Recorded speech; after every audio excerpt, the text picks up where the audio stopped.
Hey everyone, it's Jeannie here. Today I am joined by singer-songwriter, worship leader of Bethel Music, and just really an amazing man of God. I've had the privilege of speaking to him before, but today I have the privilege of speaking to him about something else. So Josh Baldwin, thank you so much for joining me. Hey, thank you so much for having me again. It's good to see you. Yeah. Yeah, for sure. So you're currently in the middle of a tour, right? Well, it just probably started, just kicked off for Yeah, you. Hymn of Heaven tour with Phil Wickham. How's it been? it's been so good. Yeah, we just started this past weekend was the first 4 nights, and it's been great. I mean, for you never know, like the beginning of a tour, sometimes it's like, okay, you're filling it out, like how are the nights gonna be? And then, usually like midways through, you start really getting into a groove and you just Yeah. but this feels like night one. We were kind of shocked at the end of the night. I was talking with Phil, we were kind of just blown away by how great it already felt. It just felt like night 10 really of a tour. It just Wow. so it's been so good, and the first 4 nights were amazing. And I'm just looking forward to, we have like, gosh, 26 more nights maybe. I think Wow. that's it. Well, that's So exciting. 27. Well, it has to be the anticipation that everybody has of after being shut down for a time and not really being able to Yeah. gather this capacity to worship. So let's talk about that. I think the last time I talked to you, the new record was just coming out. We were Yeah. in the thick of the pandemic. So how was that season for you, kind of having not been able to do this, Yeah. and then just coming into this now? It, I mean, it was hard. Well, I think it was just at the beginning of it, like everybody, it was like, what's going on? What's happening? And what's this year going to look like? And, all of our travel, everything got canceled. And so, and then when that's what you do for a living, it's kind of scary, obviously. Oh But, yeah, yeah. um, I mean, that season it ended up being like really beautiful for our family, and just, in the midst of all the chaos and fear and everything that's going on, the Lord just kind of put our family in this little bubble of just being able to be together, be closer to Him, and it ended up being a beautiful season. I actually, that's when I recorded that last album, Mm. Evidence, and so it was kind of cool because I could just shut down everything and just focus on I was family and just the album, and which is not normal. Usually, it's like juggle all the things, and then so it was kind of cool that allowed me just to focus on that. But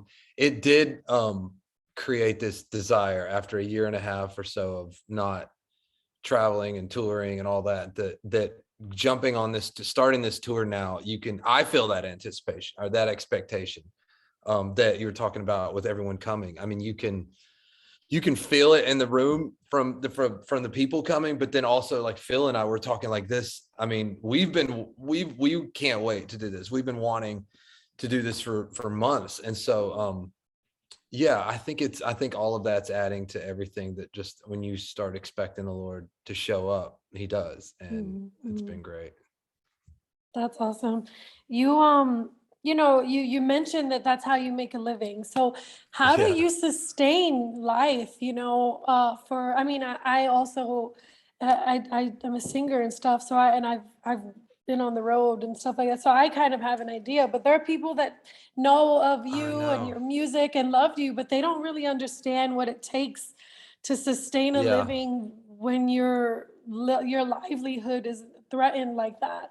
Right. What do you say to, people that are like, hey, just think life is normal for artists, the artists that they love just as much as it is for Yeah. the other people. I mean, it is tough, and I definitely didn't have it near as bad as I have a lot of friends that I've had, and other people just in other fields of work. Obviously, just got hit really hard.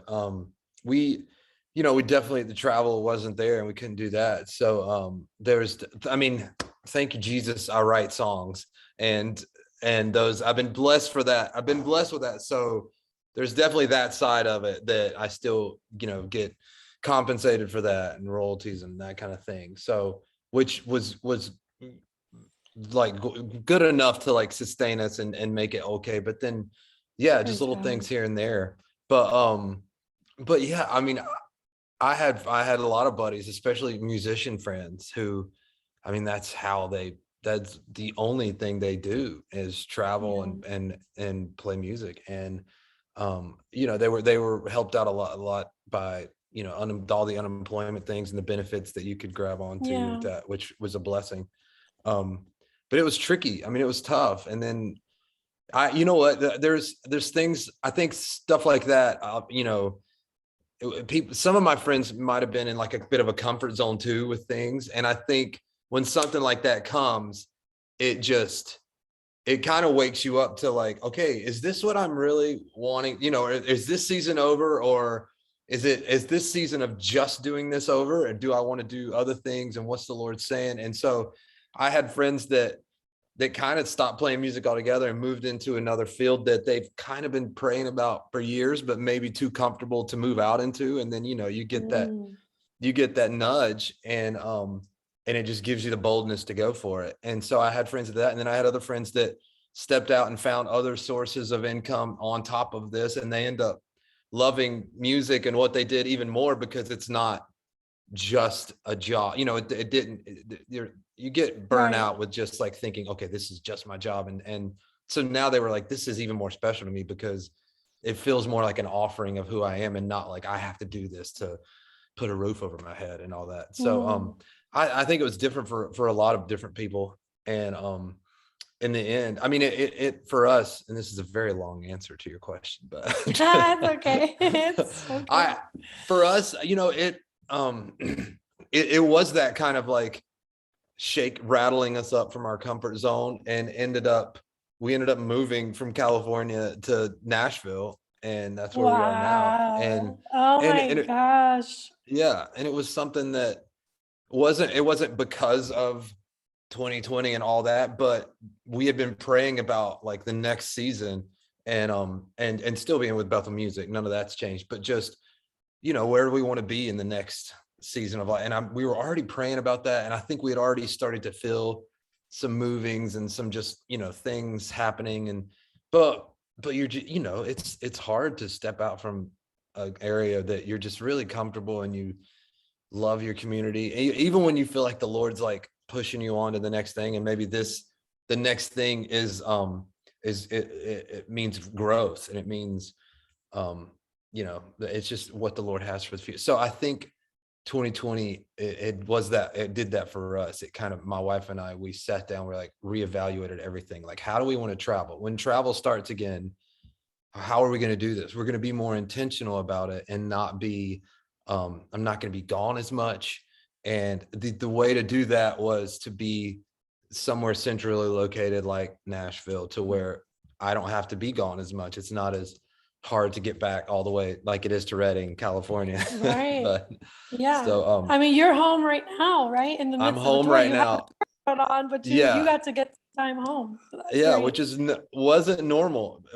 Back in, 2 years ago, we would just be gone for a few weeks at a time. So yeah, it's been great. I'm definitely, I go back to Reading and to Bethel multiple times a year and lead, and Yeah. still very connected there. So it's been a great thing. It's been really good. And I think, were it not for the chaos of the last 2 years, that we might not have moved and have done what we felt like we were supposed to do. And I'm so thankful. I couldn't imagine not doing this, and not Mhm. being where we are, and just seeing what the Lord's done. So I love that. Well, that's great. I mean, I'm yeah, glad that I'm glad you actually expounded on that, because you were able yeah, to like let me know that you also transitioned. A yeah, move is a big thing, so that's it's awesome. big. As you were talking, I was just thinking about Bethel Music and just how you all, when people listen to the music, when we watch the worship experience, Yeah. it's so immersive. It's so, it's evident that you are, and I don't, that's no pun intended to your album, evidence, but it is I'll take it. evident. It's evident that you guys are preparing a place to meet with your God. You know, you're setting the atmosphere in a way. Yeah. And as you were talking, I just thought about, you know, I've been working on some stories lately where we hear of Christians just falling away from the faith, you know, Yeah. deconstructing is the new Yeah. hip term, Yeah. unfortunately. Um, can you kind of talk to uh not, you know, not being able to fall away from the faith when you're Yeah. that connected to the faith? I think Yeah. that you have a very unique perspective, because some people are very just knowledgeable about faith and they're like, okay, Jesus is cool, you know, I could rock with that. But when you have experiences with God and you guys are very good at preparing, you know, that for us to do as well, but you do it yourself. Can you kind of talk Yeah. about not falling away when you Yeah. have something that tangible? Right. Wow, that's such a good question, and yeah, very relevant to this day and age. I don't I've thought about that often. I've thought like, what's with everything going on? Like I don't feel like I've had those urges to like deconstruct and I mean, I definitely have urges to go after more of the Lord and to find out more about him.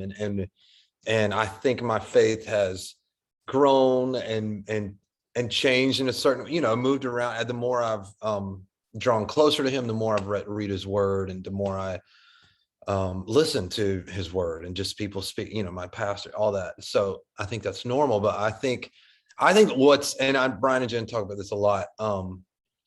That I think staying locked into local church my whole life, and that being like very foundational and important to our family, has helped. What is it Jen says she says, stay in church so you don't get weird, like so, which is very broad and general, like, but there is a truth to that. Like I think staying in community that has been we're all rooted in the same values, and the same, going after the same thing, going after the presence of the Lord, but going after knowing him more, and not in just the feelings and all of that, but also just like knowing his word more, going at being in a church that's really preaching the word of God.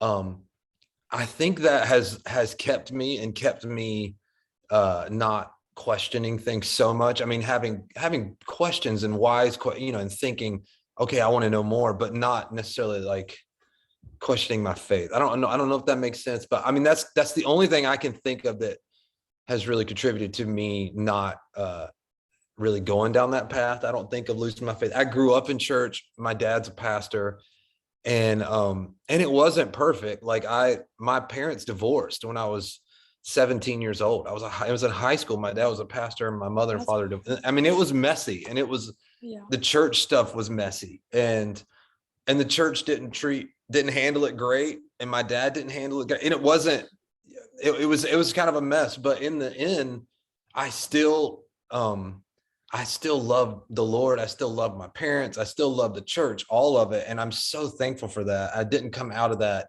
being, super bitter or cynical at the church. I look back and I think about that often. I'm like, I could have come out of that just hating church and hating Hmm. religion. I mean, not, Yeah. obviously I don't like religion. This is not like religion, but, hating just I know like, what you mean. all that is the Christian faith, and just all of that. But I didn't, and it's really only, it's the Lord. I don't know how to explain it, except I think it was the Lord. I had a great community. I had a good youth group growing up. I just had solid friends who loved Jesus, and all throughout my history, his faithfulness, to quote myself, all throughout my walk with the Lord, I feel like I've had a solid community of friends who loved the Lord, who loved me, and who weren't they were just stable. They were just, I don't know if that may, I mean, and it hasn't been even the same group of friends, but it's from one group to another in every season of life. And I think that's kept me, and I think that's with my parents, everything now, it's great, and my father's doing, it's just, I've seen the redemption of the Lord also through that whole situation.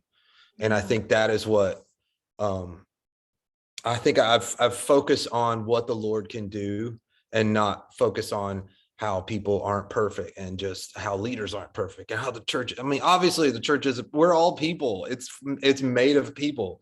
It's going Mm, to be messy. And I think through like seeing how the Lord has taken that mess and still made something beautiful out of it, and still through the middle of me going through like my parents divorcing and my dad, losing everything as in a pastor and the church that I was going through all that. But then in the middle of that, that's when I started growing and wanting to lead worship. And I remember leading worship at my church that my dad wasn't even the pastor anymore, but I was still leading there.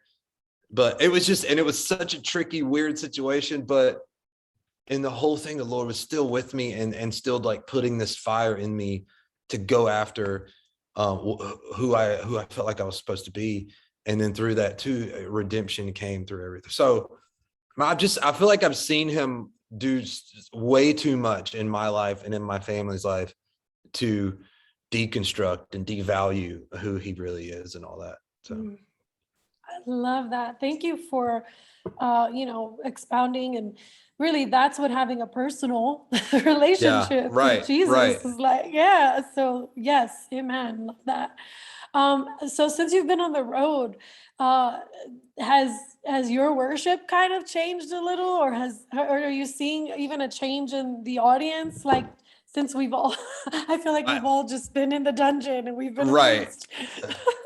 amazed. You know what? I told my wife the other day, because we moved here last year, January 2021. So we've been here in the Franklin area, just outside of Nashville, for a year. And we have a church. We go to a church here locally, but I'm still very much at Bethel, and I go there. I think I led there 5 times this past year, but that was like really the only times I led worship, other than traveling here and there and doing. But I didn't lead worship at my church, at my local church here in Tennessee. And it was the first time that I have gone to a church and not like been either the worship pastor or one of the worship leaders since I was a teenager, since I started leading worship. Wow. So, and it was weird, and it didn't feel awesome. But then I also realized, oh, I think this is the Lord. Like, I Mm. think I was supposed to have this time off. And I think it also helped. Like, I started to realize, like, oh, I think maybe my identity's probably wrapped up so much into like, this is what I'm doing, that I don't even know how to just go be at church with my family and just worship and not, think like be one of the leaders, And Wow. so it was great. It was hard. And then when this tour was starting, I was telling my wife, I was like, I hope that I remember how to lead worship. My goodness. Like, I was just like, it feels weird. Like, I feel like I've had so much of a break that am I gonna still be good at this? Or I had all those doubts, and Wow.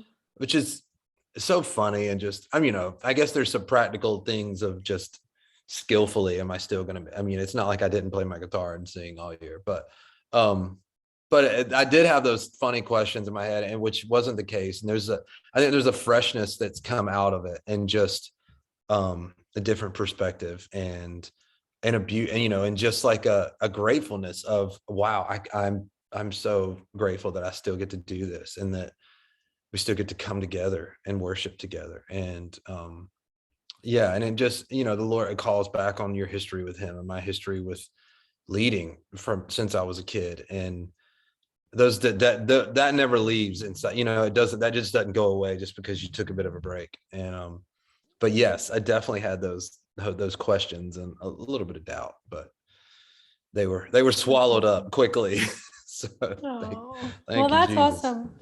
I can't wait for everyone to just go check it out, and worship with you, and as you're Oh yeah. refreshed like that. That's awesome. So this will be my last question, and then you feel free to add anything else that you'd like. But Okay. Hymn of Heaven is the name of the Yeah. tour, right? So Yeah.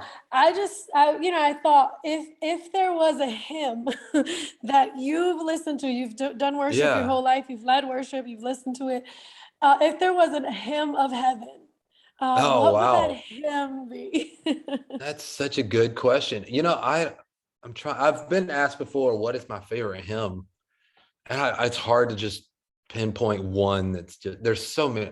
It as well has, and probably the funny thing is the two that I'm going to say we've seen on this tour, or at least we did this past 4 nights.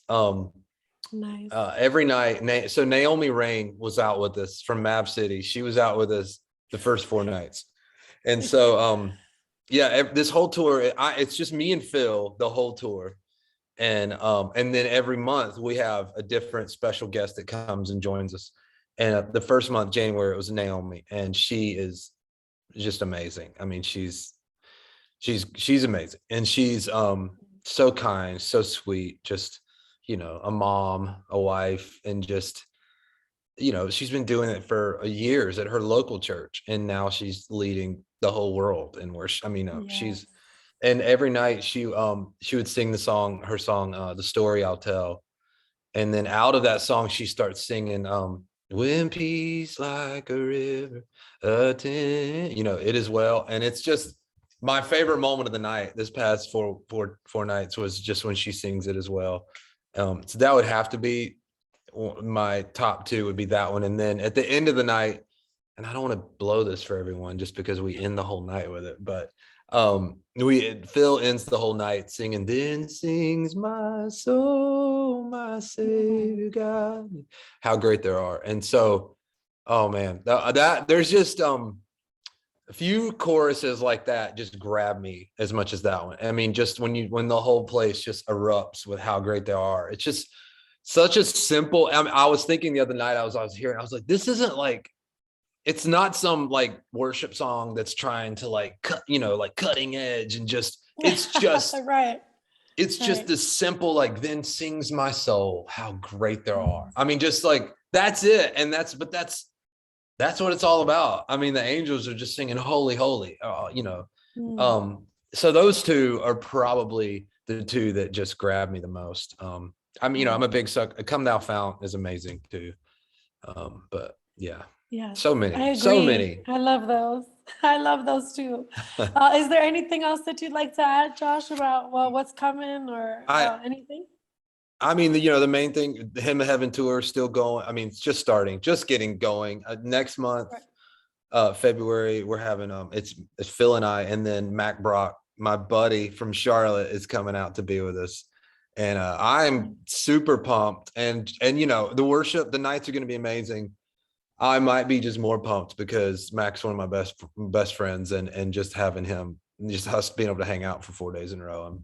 I'm pretty pumped about that. But and then we have special guests that haven't been announced, and I'm not allowed to announce them yet. Okay. Or I would get in trouble by the whole Wickham group. They would get me. But let me just say, they're amazing. March's guest is a powerhouse of a worship leader. And then April, another good friend who's written a lot of songs that churches have been singing in the last 2 years, he is coming out. But yeah, so that's the thing that I'm the most excited for in the next 6 months. I'm working on new music too, and hopefully to have a new single or two out in the next couple months. So that's exciting. I've been writing a ton. So yeah.